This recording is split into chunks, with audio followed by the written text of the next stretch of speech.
너희는 여호와의 말씀을 들을지어다. 너는 일어나서 산을 향하여 변론하여 작은 산들이 내 목소리를 듣게 하라 하셨나니, 너희 산들과 땅의 견고한 지대들아, 너희는 여호와의 변론을 들으라. 여호와께서 자기 백성과 변론하시며 이스라엘과 변론하실 것이라.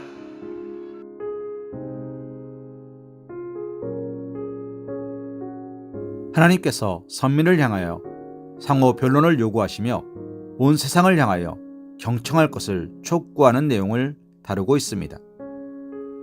여기서 하나님께서는 이스라엘 백성들과 변론하시기에 앞서 그 변론의 증인으로 산과 땅, 곧 자연을 호출하고 있습니다. 사랑하는 성도님, 산과 땅은 무생물입니다. 그들은 이성도 들을 수 있는 귀도 없습니다. 그러므로 그들은 하나님의 변론에 대한 증인으로 적절하지 않습니다. 그렇다면 하나님은 왜 여기서 하필 자연을 하나님의 변론의 증인으로 호출하시는 것일까요? 하나님께서 자연을 증인으로 호출하신 것은 그들에게 실제로 하나님의 변론을 듣도록 하기 위한 것이 아닙니다. 이는 자연의 순종을 통하여서 하나님의 변론의 대상인 이스라엘 백성들의 불순종의 부당성과 악함을 부각시키기 위한 것입니다.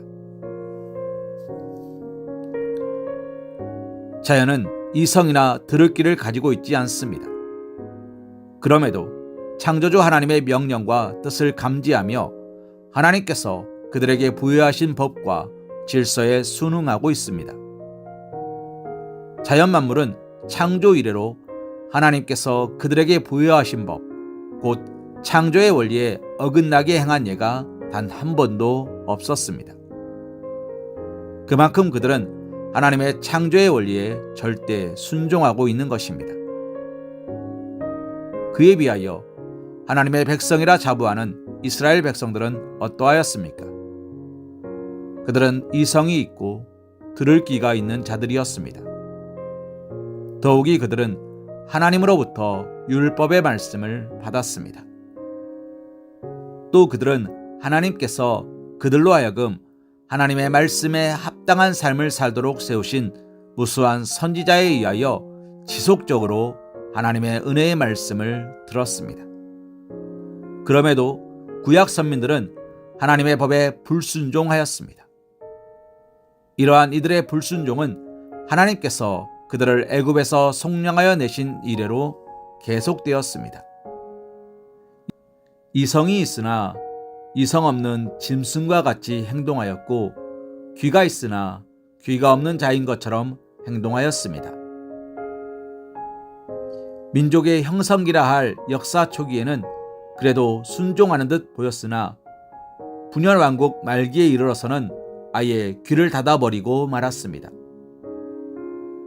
사랑하는 성도님, 단 한 번도 하나님의 명령을 거스르는 일이 없는 자연과 하나님의 법을 밥 먹듯이 거스른 하나님의 선민 이스라엘이 얼마나 대조적인 모습입니까? 그들이 자연을 유심히 관찰하고 자연을 통해서만이라도 교훈을 얻을 수 있었다면 그처럼 끊임없이 불순종하지는 않았을 것입니다. 오늘 우리는 이러한 선민 이스라엘의 어리석음을 타산지석으로 삼아야 합니다. 그리고 그들을 반면교사로 삼아야 할 것입니다. 동시에 우리는 그들이 실패했던 바 자연을 우리가 살아야 할 순종의 모범으로 삼아야 할 것입니다. 실로 자연은 우리에게 창조주 하나님에 대한 절대적인 순종의 모범을 보여주고 있습니다. 우리는 자연을 통하여 이 순종의 도를 배워야 할 것입니다.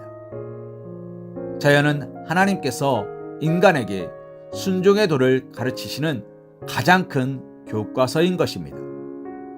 정녕 우리가 자연의 창조주 하나님을 향한 절대 순종을 바라보며 그의 피조물이요 그의 백성으로 하나님께 대한 절대 순종의 도리를 배우고 실천할 수 있기를 소망합니다. 마태복음 8장 27절 말씀으로 오늘의 말씀 묵상을 이어갑니다. 그 사람들이 놀랍게 여겨 이르되 이가 어떠한 사람이기에 바람과 바다도 순종하는가 하더라. 아멘.